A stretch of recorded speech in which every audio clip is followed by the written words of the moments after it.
Critiquer, c'est seulement constater qu'un concept s'évanouit, perd de ses composantes ou en acquiert qui le transforment, quand il est plongé dans un nouveau milieu.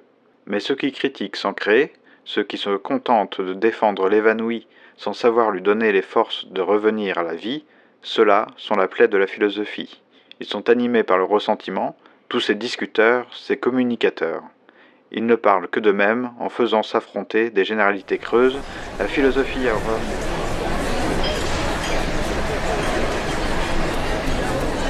À boire pour le capitaine décapité.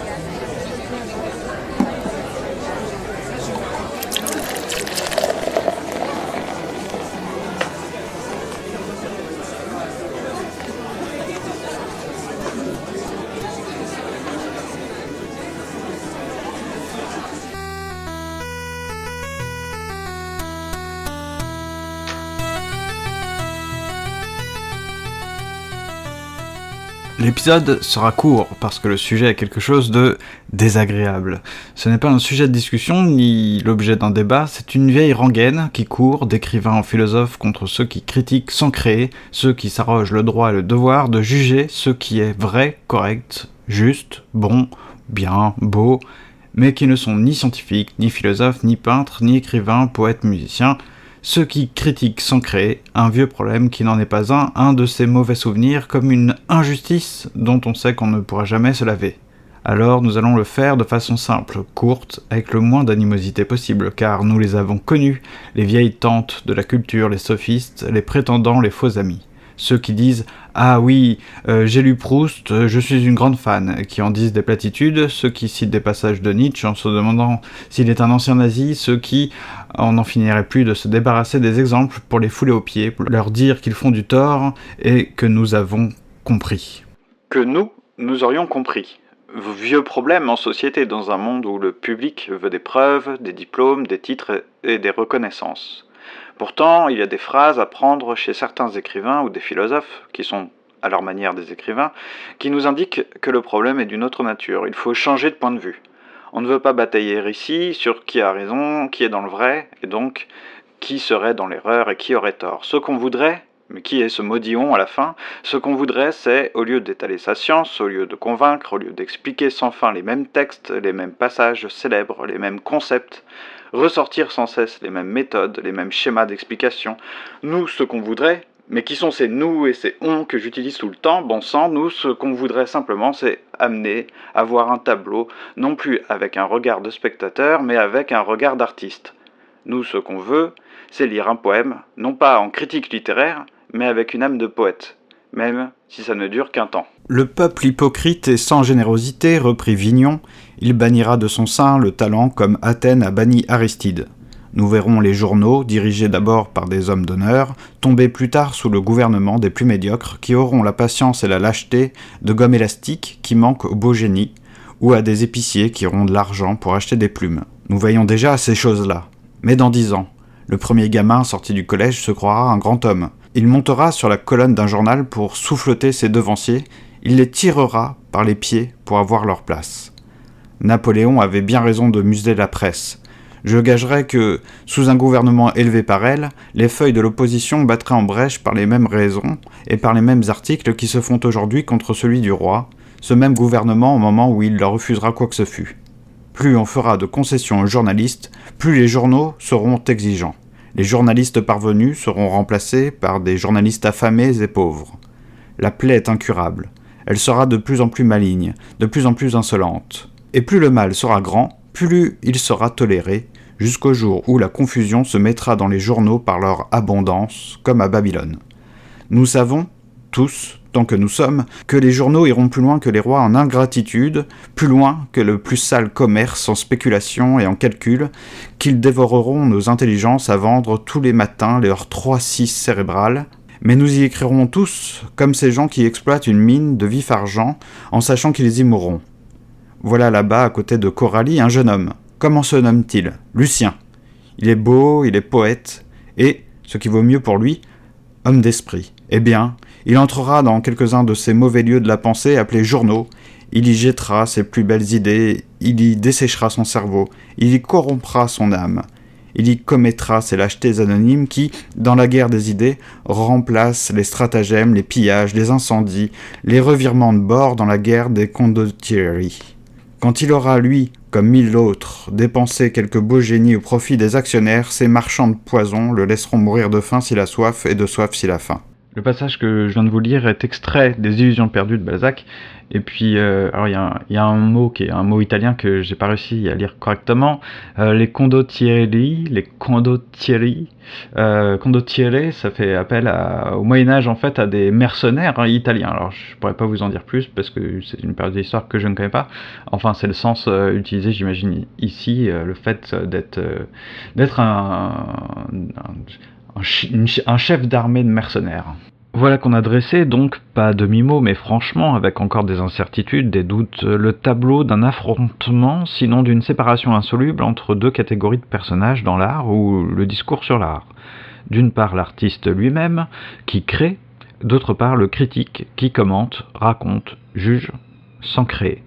Ce qui nous gênerait donc, voire insupporterait certains, Gombrowicz dans Verdi Durquet, Balzac, il me semble, dans Illusions perdues, ce n'est pas d'écrire sur l'art, une critique en général.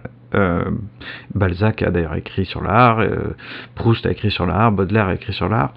Une critique en général dont d'ailleurs nous n'avons pas encore donné de définition. Ce qu'on pointe du doigt ici, c'est la critique peut-être du journaliste, extérieur à la pensée artistique ou philosophique, qui se permet de s'approprier ce qu'il ne maîtrise pas. Là, nous pourrions parler de la mauvaise vulgarisation, mais ce n'est pas précisément notre sujet. Nous, ce qu'on veut faire, mais arrêtez avec ce « nous », c'est montrer une critique qui serait différente, une critique créative, et c'est Gilles Deleuze, par rapport au cinéma, qui va nous guider. Alors qu'est-ce que dit Deleuze par rapport à la critique cinématographique ? Alors c'est notamment dans les lectures de l'image mouvement, un ouvrage sorti en 1983, et de l'image temps, sorti en 85, où il s'intéresse à l'art, mais on pourrait citer d'autres textes, et puis il ne faut pas oublier ses cours, des cours qu'il a donnés à l'université de Vincennes à l'époque. Ces cours sont disponibles, vous pouvez rechercher, je vous mettrai les liens vers Web Deleuze et compagnie, puis vous pouvez les acheter, même j'ai des CD de cours de Deleuze.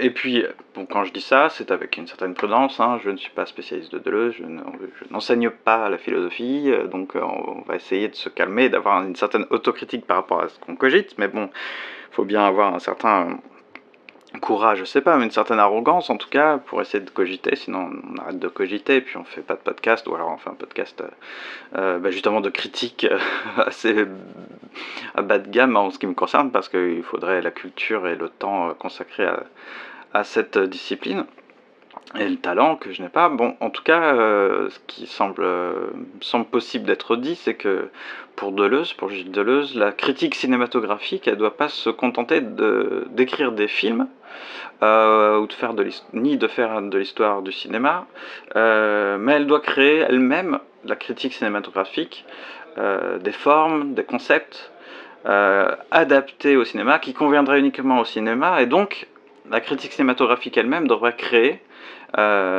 d'une certaine manière du cinéma. Bon, et Deleuze parle des fois du fait d'avoir une idée en tant que critique, d'avoir une idée en cinéma, mais en fait là-dedans, moi, ce que ça m'évoque, encore une fois, je ne sais pas si je fais fausse route ou pas, la critique est une vieille épine dans le pied, peut-être, de mon existence, mais en fait, il y a un rapport au langage là-dedans. Comment le langage est utilisé, à quoi sert-il ? Est-ce qu'on en reste, en tant que simple critique, on va dire, par rapport à tout ce qu'on est en train de dire, une critique un peu... C'est pas bas de gamme au sens de mauvaise qualité, ce serait un critique qui ne crée pas, c'est-à-dire ce serait quoi ? Ce serait simplement quelqu'un qui utilise le langage pour décrire, pour donner une opinion, pour juger si tel film est bon, tel film est mauvais, ou ça peut s'appliquer à d'autres choses qu'à des films. Ou est-ce qu'il y a une utilisation du langage autre ? Alors ça fait appel à d'autres choses. Qu'est-ce que c'est que cette utilisation autre du langage, qui serait une utilisation créatrice, donc artistique, ou philosophique, créée, parce que créer, ce n'est pas que dans la discipline artistique, il y a bien le philosophe, qu'est-ce qu'il fait ? Il crée des concepts, alors ça nous ouvrirait vers une étude un peu plus approfondie de ce que c'est que l'acte de création, comme l'entend Gilles Deleuze, à travers certaines conférences et certains cours. On va pas aller jusque-là, mais en tout cas, déjà, on peut s'arrêter à cette idée que, par rapport à moi, mon petit bout de réflexion là dans ce podcast, dans cet épisode, ce serait d'attirer votre attention en tout cas sur ça. Moi, c'est ce qui m'a... Enfin, c'est pas une posture d'intellectuel, ça c'est vraiment une posture d'être sensible, on va dire, qui a été généralement de ne pas trouver satisfaction dans la lecture de critiques qui ne sont que des interprétations, des analyses, voire même des fois purement de la description avec des jugements de valeur ou des jugements esthétiques. Alors mince, je viens d'utiliser le mot jugement esthétique, là c'était... oubliez ça, je viens de dire une bêtise. Et ça me satisfaisait pas, alors que quand on lit notamment des gens comme Deleuze, mais comme Proust aussi par rapport à l'art. On pourrait parler de Bouvard et Pécuchet sur les critiques d'art. Je vous mettrai des liens sur le site commentpassant.fr. Et puis on peut parler de Baudelaire aussi qui parle sur l'art, et puis il y a aussi des choses à lire chez Victor Hugo. Et bien là, tout d'un coup, ou même dans Proust, il y a certains passages où il parle, je vous en ai déjà parlé dans des épisodes précédents, ou dans les textes de Balzac, je vous ai déjà lu le passage... Ou dans le début de la recherche de l'absolu, Balzac fait une sorte de petit aparté où il s'adresse directement au lecteur, enfin en tout cas il fait une déclaration publique sur les mauvais usages, les mauvaises habitudes des lecteurs de son temps, et d'aujourd'hui aussi, ça vaut toujours. Et ce sont ces auteurs-là, ces écrivains, ces artistes, on peut parler de Van Gogh quand il écrit de la peinture, aussi sur la peinture, ce sont eux qui sont les mieux placés, et puis on peut parler de philosophes, on peut parler de Nietzsche qui parle de la philosophie, mais aussi de Nietzsche qui parle de la musique, qui parle de... Alors des fois, il dit des choses, c'est une vieille histoire, bon bref, tout d'un coup là, ça pique ma sensibilité, parce que c'est le tour, le tour de magie que j'aimerais faire ici, c'est d'éveiller la curiosité sur en fait tout ça, parce qu'on peut parler de langage, on peut parler de concepts et tout ça.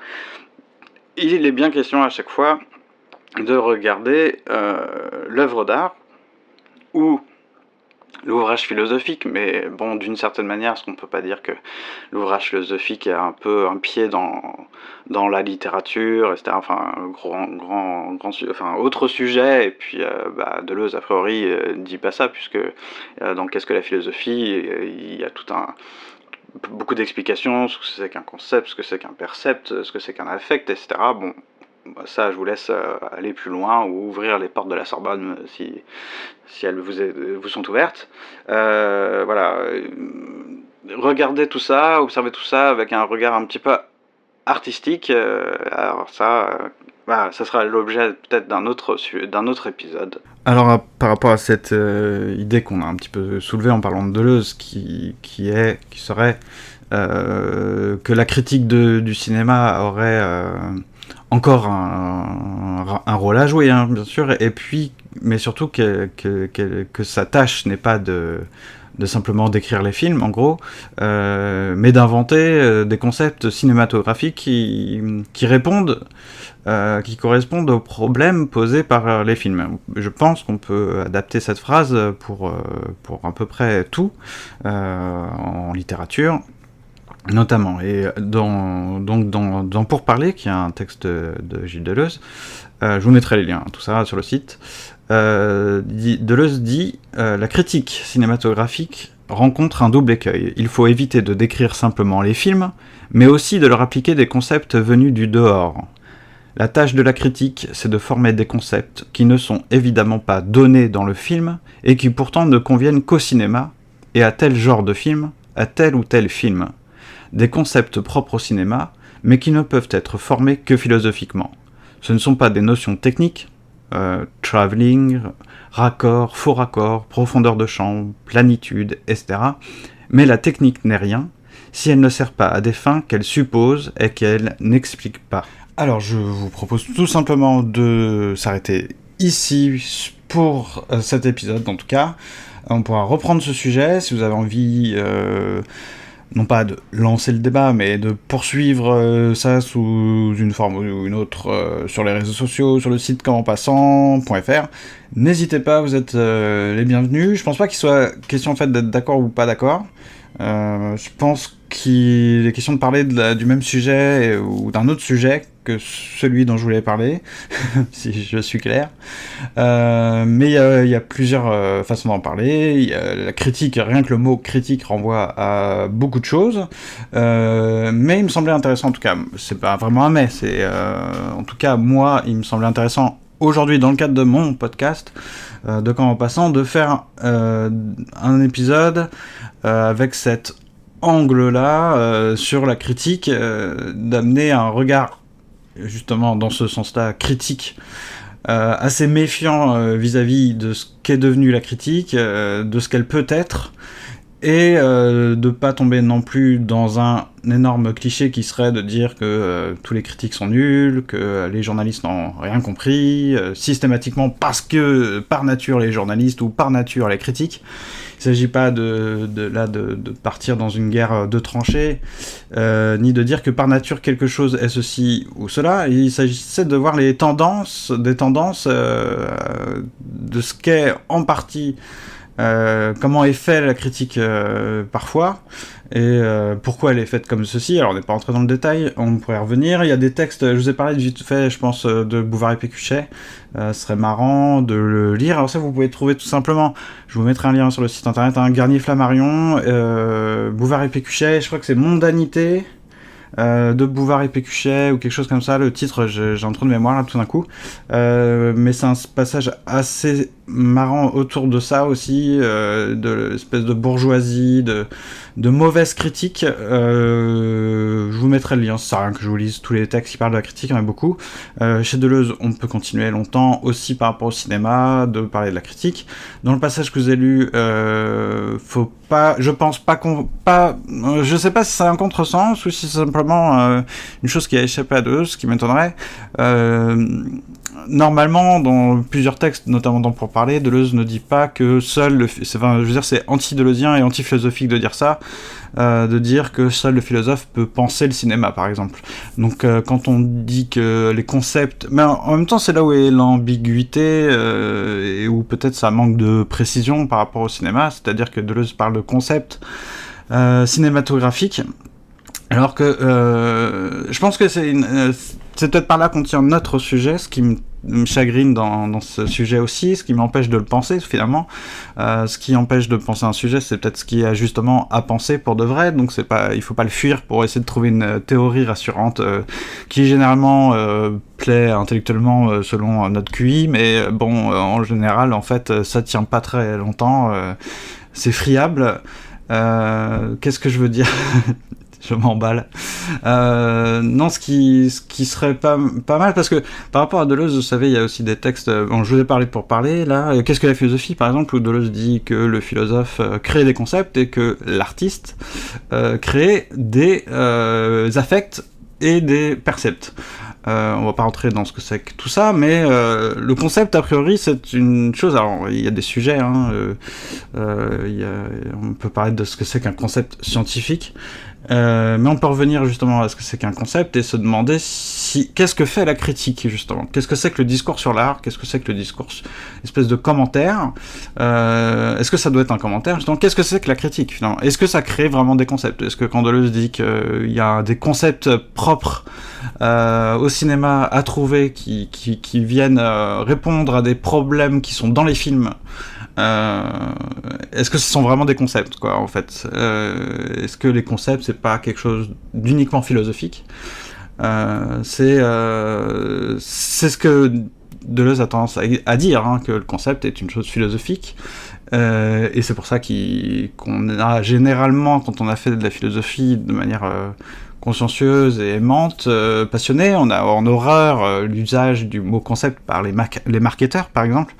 Quand quelqu'un qui fait du marketing nous dit on a un concept, alors je sais bien que c'est pas seulement un concept de machine à laver, c'est plus une arborescence un petit peu plus complexe, mais bon, en gros, ça n'a rien à voir avec le mot concept en philosophie, mais parfois, il y a des marketeurs qui vont vous soutenir jusqu'au bout que c'est pareil, que c'est comme si on faisait du Platon, quoi, c'est de la philosophie, le marketing.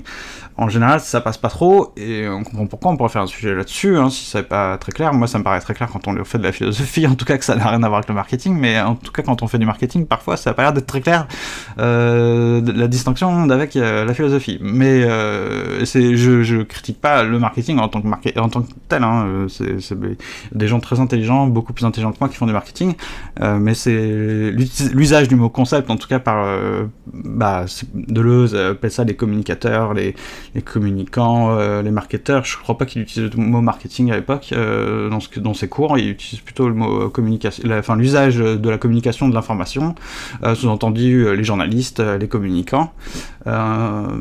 C'est pas vraiment des nouveaux métiers, mais bon, à l'époque, ça prend peut-être après mai 68 et pendant les années 80, je pense, on est sous Giscard, je crois, quand Deleuze est à la Vincennes, non, je sais plus. Bref, je pense qu'il y a une résonance un peu particulière. Bon, on va arrêter de parler, parce que là, on va arriver à...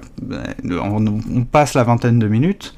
J'espère que, même si c'est encore une fois, ça se finit un peu en queue de poisson, j'espère que j'ai attiré votre attention, que j'ai piqué surtout votre curiosité par rapport à ce problème que je n'ai pas encore tout à fait défini. Si j'avais défini le problème, je ferais un exposé au sens très universitaire, je sais pas, mais enfin un exposé, puis à la fin on aurait dit ah oui d'accord, bon, ça poserait plus problème. Ça pose encore problème, donc c'est pour ça que c'est encore un petit peu brouillon. Enfin, en tout cas ça me pose problème, ça se trouve ça n'a rien à voir avec la critique, mais je veux pas, j'espère que vous avez compris, j'espère que en tout cas je ne veux pas tomber uniquement dans c'est pas un clash quoi, comme on dit aujourd'hui je crois, c'est pas pour clasher les journalistes ou clasher les critiques d'art ou les critiques littéraires, c'est pour attirer votre attention sur une chose liée à ce que serait la mauvaise critique, quoi. Pas forcément la mauvaise critique faite par quelqu'un qui n'est pas du tout artiste, mais quelqu'un qui prend pas la peine en tout cas de se mettre à la place de l'artiste, de regarder ça avec un regard d'artiste, qui ne fait que juger finalement de l'extérieur. Il y a plein de critiques à vide. Les journaux aujourd'hui en sont quand même assez remplis, hein. C'est un peu triste souvent quand on lit...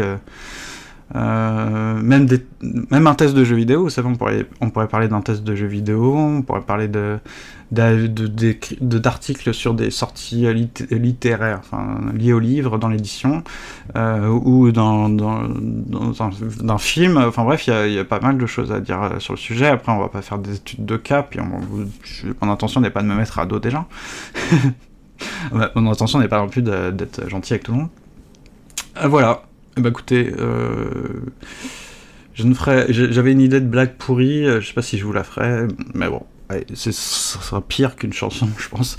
On se retrouve dans 2 semaines. D'abord, on va faire un sujet qui s'appelle Entre là. Hein, entre là, entre ici, Jean Moulin, entre là, on verra ce que c'est. Et puis plus tard, 2 semaines plus tard, donc tout ça dans un mois, a priori, hein, je dis bien a priori, ne vous étonnez pas si le planning change, un sujet intitulé Tintintin, 1000 chemins et le sortilège pour y conduire. On dirait le titre d'un ouvrage d'Harry Potter, par exemple. C'est pas le cas. On verra que c'est pas tout à fait non plus trop... Enfin, sans lien. Bon, allez, à bientôt. Peut-être bon week-end, peut-être bonne semaine. En tout cas, merci d'avoir écouté. Salut, salut.